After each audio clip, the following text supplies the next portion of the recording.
I'm so glad you're here, which shows that you probably too have a desire to have fun and bring fun back into the classroom. I don't know if my kids would call me fun, but I think I'm pretty fun. My name's Allison Ferrier. I teach in Lincolndale, New York. It's in Somers High School. It's about an hour north of New York City. So I was lucky my district paid for my conference fee and one hotel night.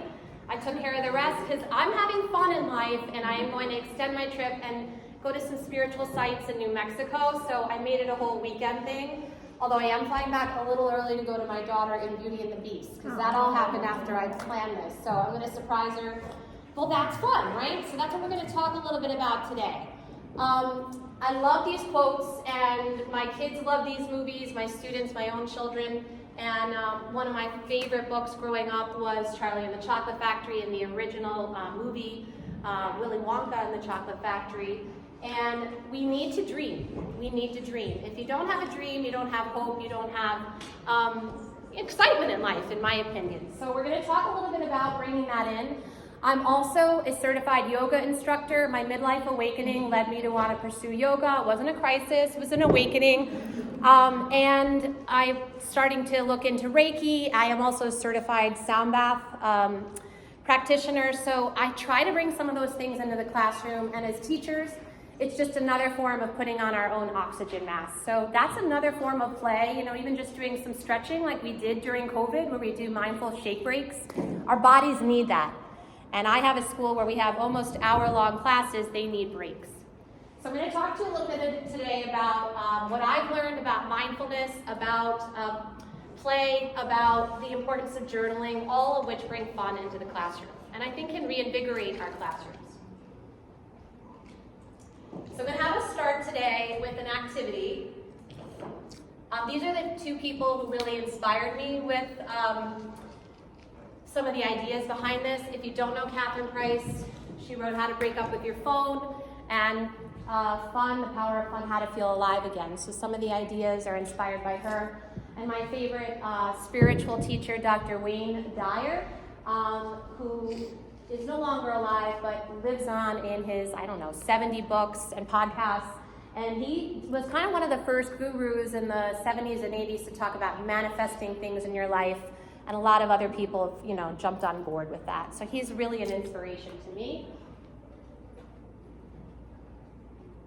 So our opening activity, and we can do a little of this if we have time. I love just bringing games into the classroom to open up the day. Kids come in, they're stressed from their chemistry test or whatever the period before. English in our classroom, I believe, is a place where we can slow down and have them enjoy things more. My curriculum in New York State does not have 15 books we have to get through. The New York State regions, they don't even have to write about a book anymore. It's, passages and some argumentative writing. So I am not on a train that I have to get through 50,000 things.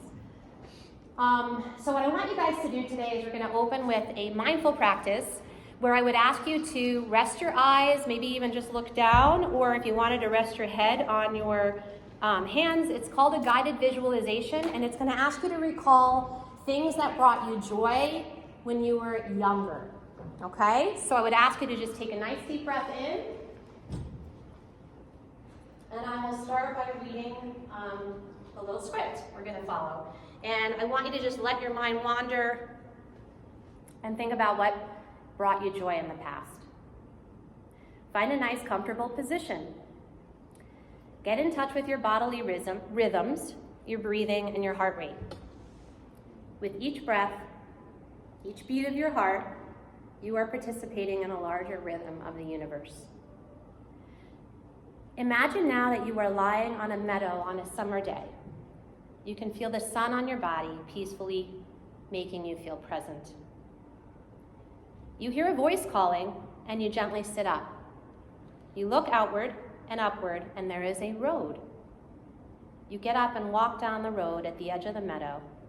There at the corner of a lake is a child playing in the sand. It is you. It is your inner child. What is the child doing? How is he, she, or they having fun?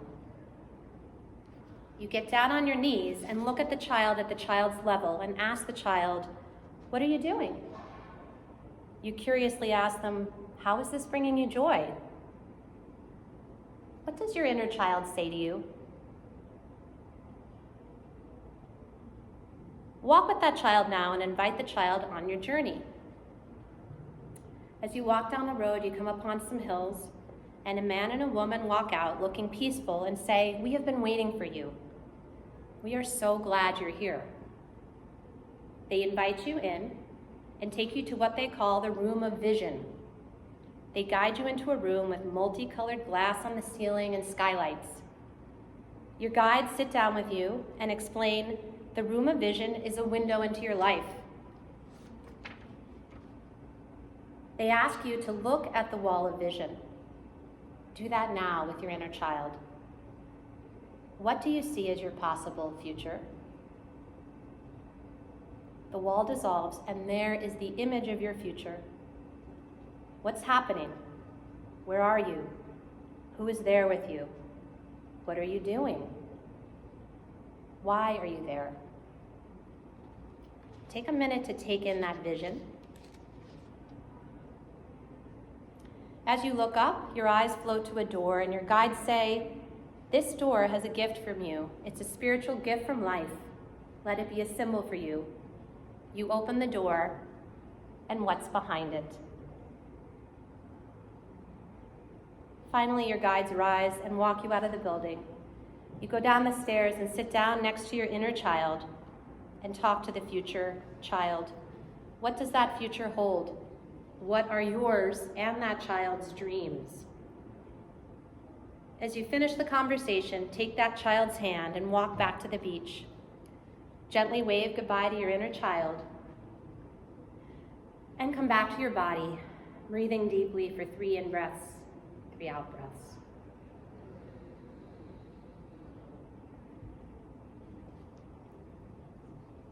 When you're ready, gently come back here and open your eyes.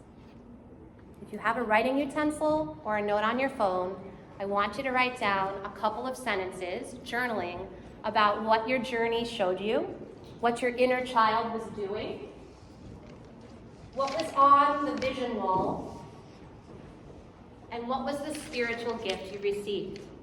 Let's take 3 minutes, 2 minutes.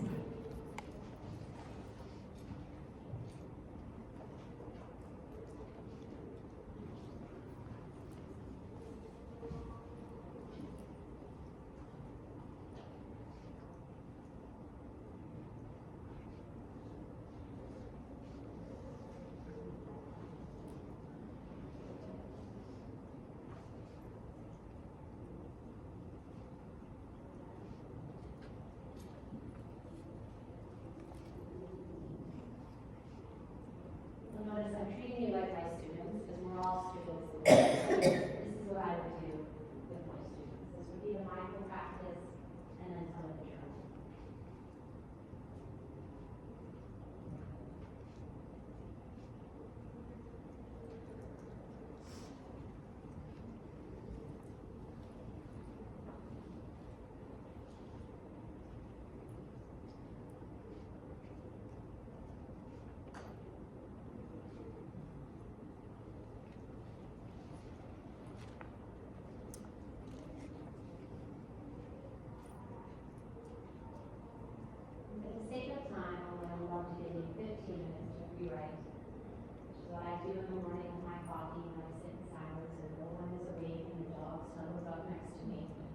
Something magical is happening. That's when my best ideas come. And that's why witches were pursued at 3 or 4 in the morning because they went outside. So that's why the Salem witch trials happen if you teach the crucible. Something crazy and magical happens in those wee hours. So I'm going to ask you, if you could, just maybe write 1 sentence or a blurb about what that dream is. The dream your inner child had, the dream you still have now. I'm letting a lot of ideas percolate. I can retire in 2.5 years with a lifetime New York State pension, and I'm going to still have to work because we've only saved enough for about 1 1/3 kids, and we have 3 for college. But I am dreaming about my future, so I feel like my seniors. And I have all these great ideas about what might come next. So we're continual daydreamers, right? And then I'm going to ask you to boil it down to a word or a phrase and write it on the blank confetti on your table. Okay, the little pieces of paper. And just write your dream. Someone wrote yep on here, like that. Yep, that's what happened.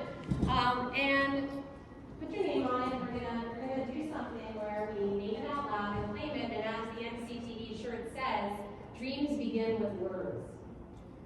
We have the power to help our kids, our students, create their dreams and manifest them and bring them out there in a safe environment. Which one are you dreaming at? Sometimes you're going to be naysayers. You got to hold space in a quiet, hopeful place where you have people who are like-minded and support those dreams.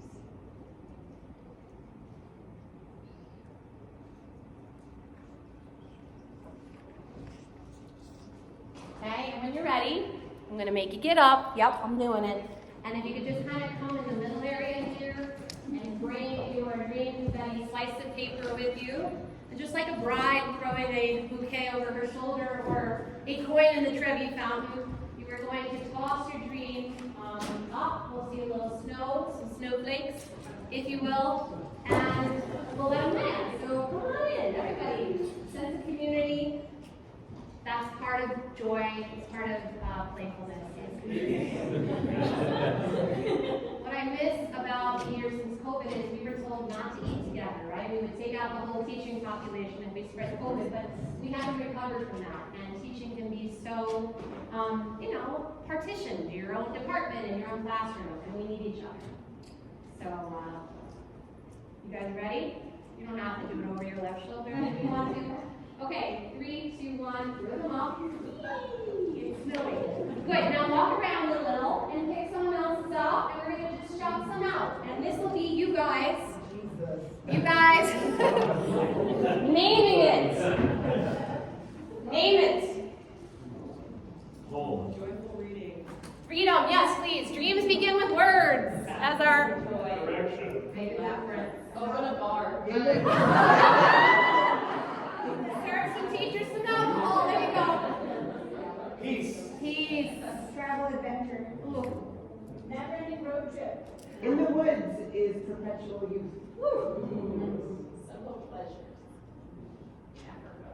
Africa. Wow. My words and knowledge are worth sharing. My words and knowledge are Worth sharing. worth sharing. Anyone else? See the world and be seen. See the world and be seen. You guys are amazing. Give us some snaps. Your dream was just spoken aloud by someone else. What's important is we name it. Name it to claim it, right? You can have a seat. What we just did was 2 examples of practices that can bring fun and joy back to the room. You journaled and you did a mindful activity. I would encourage you to think about ways you can bring that in. If we had time, I'd get us in a circle. We would take a random object and we would take that dream and turn it into an object, and we would say out loud, I've done this with poetry, this is my pillow. Maybe because I want to open a nap bar that has drinks too, right? We all need a nap after a drink. And maybe that's my future dream. I'm going to have a place where people can take a 25-minute power nap in the middle of the day. Maybe I just came up with something, you guys, right? We need that. And we'd form a circle, we'd say it out loud, and that object would go on the board, and then we'd each write a haiku about the object.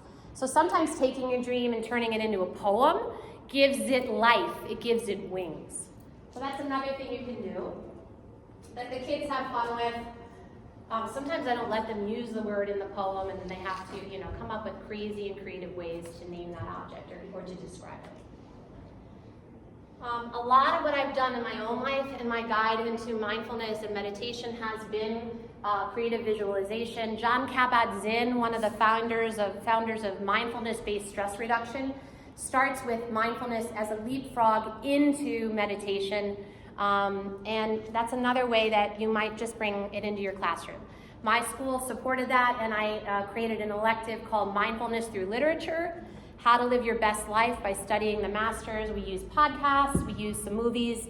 If you haven't seen The Life of Chuck, the Stephen King story turned into a movie, I saw it in the theater 3 times this summer, mostly as a way to get away from my family when I needed to, but it was also a beautiful way to bring the idea of what's important in life into your classroom. And kids can't sit through 2-hour movies anymore because of their phones. We kind of did a creative visualization, and Gabby Bernstein's big on saying, make sure you feel the feelings of your dream coming true. Write about it. Who's there with you? What do you see, hear, smell, taste, and touch about your dream? When you do that, and you close your eyes and you bring your senses in, it draws the dream towards you. And it's important for teachers to be dreamers so we can encourage that in our children, our students. Some other journaling tools, I'm not going to go over them a lot. You could always take a picture of it. Mel Robbins is fantastic if you know her podcast and her book, Let Them, which kind of took a piece out of the 12-step movements, lovingly detach from people and let them. But hey, she's doing well and she's spreading the word. She has us look through our camera roll. I've had my students do this. Look through your camera roll before. New York State now has a bell-to-bell cell phone ban, so they have pouches. It's just been amazing. I have to yell at them to stop talking to one another again instead of looking at their phones. Look through your camera roll and look at what lit you up over the last year. And do more of that. Appreciative inquiry, another way to discover, dream, design, and then see your destiny. There's SMART goals, you may have heard of that. Something that you act on as specific, measurable, achievable. And maybe we can talk just briefly about how appreciation and gratitude help you to dream. Any of you guys do a gratitude journal? Anybody? Anybody want to share on that? Has that changed the way you look at your own life and help you to dream more? Anyone want to just chime in? Yeah. I think it's just really grounding me when I feel like when things aren't going my way, I just feel really negative. So I get to write down the things that I'm grateful for, even if it's like little things. It kind of just centers me back to like coming back to my personality. Centering, yes, go ahead. Mine is more like a group effort. My friend group and I all work at the same school, and so we do a daily gratitude in like our group chat, and it helps us kind of just find our joy in our day-to-day versus like the long term. Love that. I also have a triad where we pass around a gratitude journal and write in it, and then we get to read each other's, and I love you, love Allie. It definitely builds community. That's great, though, to do it on a group chat. Anybody else? It's built my resilience. Say more. It's not really gonna solve, bad things happen. It's not like the toxic positivity, but it's like, I know I can get through this. I can see the good even when bad things happen. Great way to put it. Yeah. I don't really journal, but both on that brings me away from the negativity and gives me resilience. Every time I notice that I'm being super negative, I go back through the day and say, what is something that made me smile today? And then that helps me think, oh, and this good thing happened, and this good thing happened, and this good thing happened. So it reminds me that just because this one thing is bad doesn't mean the whole day was bad, or doesn't mean life is ending. Right. I don't know, but the thought is there and it does balance. It changes the brain. The studies show it changes the brain. David Reindelstahl, famous monk, he lived through World War II, has some great TED Talks out there about the power of gratitude. And all you need to do is, do you remember, well, I'm older, Stop, Drop, and Roll was big on how to get out of a fire and save yourself in the 70s and 80s. He says stop, look, and wonder. And so I could just look over here and see paper or water and be like, I'm grateful for water, the basic necessities. This does change the brain. I'm a middle school librarian, and I have an 8th grade advisory, and they are some of the most negative individuals. I can feel their energy when they walk through the door every day. And so when I feel extra negativity from them, I just make them say, what is one good thing that happened today? Great. And it's some of them can't come up with something because they're so stuck. So I won't give up. Yeah, keep doing it. I even tell them, come back to, I have 2 lungs. Yeah. My nostrils are both functioning. I don't have a cold. If you ever stub your toe, you are very aware of how your toes walk you through life, and it's nice to not have a sore toe, right? It's simple things sometimes. And just personally, having lived through losing both of my parents in the last 2 years, the smallest of things, getting a sign from them or hearing a song on the radio that reminds me of their love. that it's, you know, when you lose people, and it happens at all ages, right, it does make you realize the basic of necessities of and what we can be grateful for. So gratitude is a great thing to have them journal about. Even just starting the day with 2 things you're grateful for and do a quick round robin. It changes the energy of the room. We're all energy. So where does the fun come in? The handouts a lot of you grabbed are from Catherine Price, and she says that fun isn't just, yeah, I'm happy. It's the intersection of playfulness,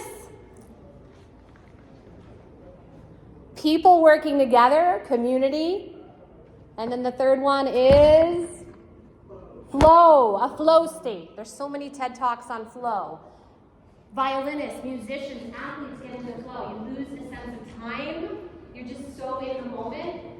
You can even get in flow with, I have friends who are now like, oh, just flow puzzles. You know, puzzles can get you in flow. It relaxes the mind. Being in a state of monotasking is another way. So her handout and some of the activities I hope will get you thinking about play. There's a little play quiz that you guys can do, and it asks you what brought you joy. I realized this summer I had no hobbies. My hobby was controlling my family. That's not a hobby. And I decided I was going to join the 70-year-olds in the knitting group. So I learned to knit. I'm a true old lady, and I love it. I've started watercoloring. The things that I wanted to do when I was younger, I wanted to try out for the play, but I was so concerned with, oh, people will think I'm a nerd. I have now gotten into this like improv acting group that's at the library. It's free, and I brought the improv into my classroom.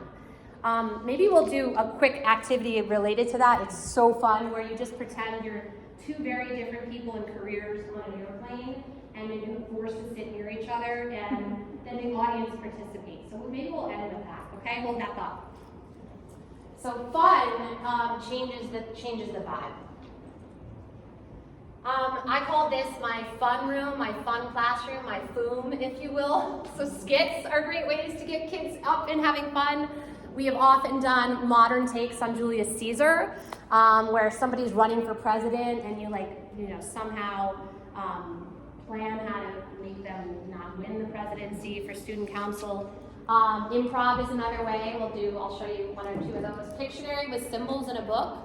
A literary escape room. I have not tried that, but that came up. I'm going to credit ChatGPT, where you give kids a big picture puzzle box related to symbols in your book, and they put it together. Story cards, where they have to connect stories, objects, and pictures, and use them to remember. Mind games, memory games. Listening activities, Jeopardy. My kids hated the Crucible, but when we did Crucible Jeopardy and I gave candy out, boy, do they remember details about Mary Warren, my favorite character. Abby, we forgot to tell Wait, Teresa, hanging error. I could play her by heart because I've taught her for 28 years. 2 truths and a lie about a character, have them come up with them.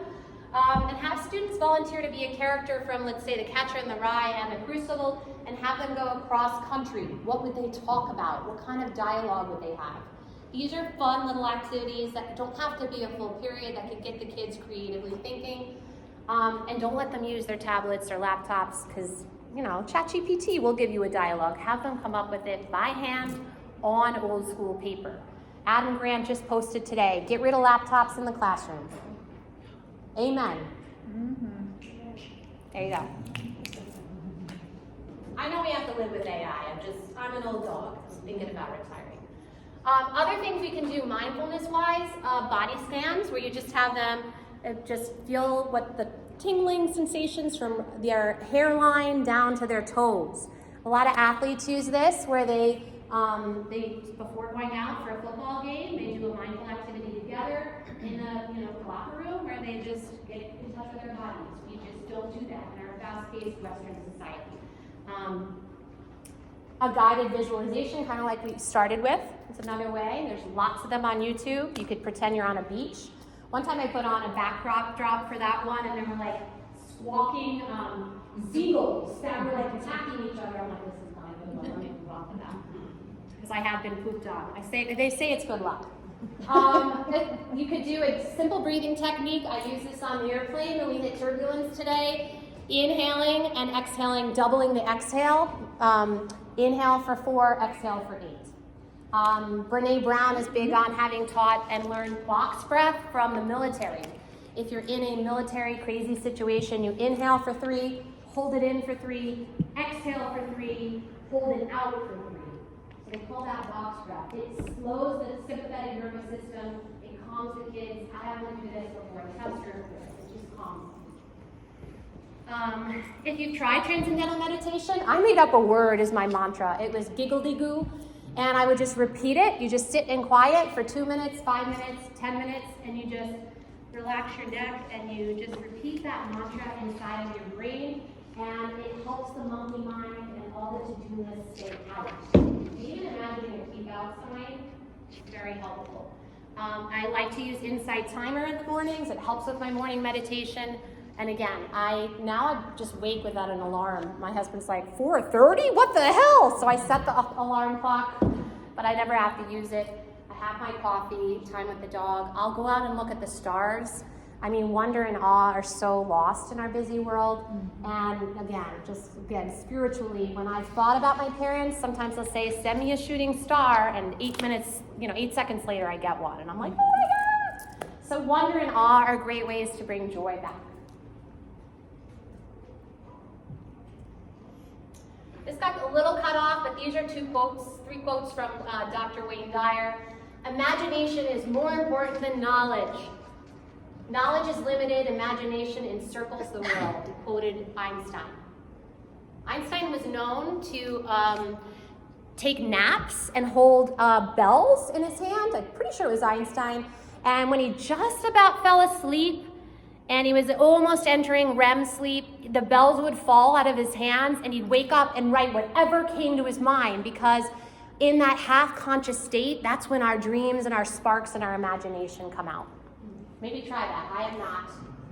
Although I think I need a CPAP now. My husband's like, you're snoring. Never, he says, allow anyone else's idea of who you can or can't become to sully your dream or pollute your imagination. This is your territory, and you should have a keep out sign. It's a great thing to erect at all entrances to your imagination. Amen. Right? You know those Debbie Downers, wah wah, that'll never happen. How are you going to do that? Where are you going to get the money?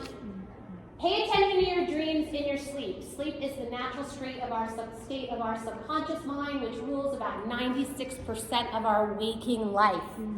I started keeping a dream journal. Don't always remember, but sometimes I'm like, oh my God, I had a weird dream about blank. And maybe that's something I'll do in retirement from teaching. Who knows? Might as well use our dream time and our sleep to our advantage. Some final tips and reflections, and you could write them down or not. What have you heard a little bit about today that you could take as a step to the dream that you started with? What's one thing I learned or was inspired about from someone else shouting out their dream confetti? I mean, maybe we all need to go in on a bar and then have a sleep room off to the side. We could combine that. But, we giggle at that, but those crazy thoughts are often inspiration. And Dr. Wayne Dyer, I love him for this because he's, again, a little spiritual. When you are inspired, that word comes from in spirit, which means in with something divine. And I believe it. I think when we get inspired, we've got some little download. A lot of authors talk about this. Elizabeth Gilbert, I'm just the vessel, she said. The ideas just come, and I'm the vessel that types them out. And anything that you haven't heard me hit about mindfulness journaling and anything that your own toolbox you could share with us would be great. So maybe just take 30 seconds to get a bullet or 2 down.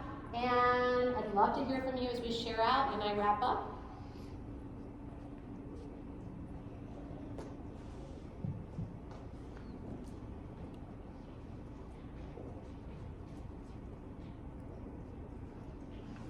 So anyone want to just holler out something inspirational they've done? Don't be shy. Come on, we're all English teachers. We like to talk occasionally. Go ahead.